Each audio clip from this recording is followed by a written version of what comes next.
নয় নবগ্রহ আমরা সকলেই জেনেছি, কিন্তু এমন কি হলো প্লুটোর সাথে, যার ফলে আমরা নার্সারি থেকে হাই স্কুল যেতে না যেতে প্লুটোকে আর আমরা নয় নবগ্রহের তালিকায় ফেলতে পারি না। দেখো, 1930-এই প্লুটোর খোঁজ হয়, সবচেয়ে দূরে একটা শীতলতম গ্রহ।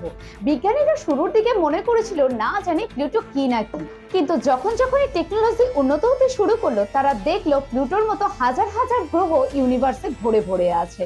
আর তো আর প্লুটো এতটাই ছোট যে তার ধারণারও বাইরে। এইসব কারণে বিজ্ঞানীরা ভাবতে বসলো যে প্লুটোকে তারা নয় নবগ্রহের তালিকায় রাখবে নাকি রাখবে না। এমনই সময় একজন চালাক বিজ্ঞানী বলে বসলো, আচ্ছা আমরা গ্রহ কাকে বলি? আর সেই মতোই প্ল্যানেটের কিছু ডেফিনেশন পাওয়া গেল। যাকে প্ল্যানেট বলা হয় সে সূর্যকে প্রদক্ষিণ করে, কিন্তু প্লুটো তো তা করে। এছাড়াও গ্রহ সবসময় রাউন্ড শেপের হয়, আর প্লুটো তো রাউন্ড শেপেরই। And third, gravity. গ্রহের আরেকটা ডেফিনেশন হলো তার নিজস্ব একটা গ্র্যাভিটি রয়েছে, যার ফলে ছোট বড় সমস্ত কিছুই সে নিজের মধ্যে আকর্ষণ করবে বা নিজের চতুর্দিকে ঘোরাবে।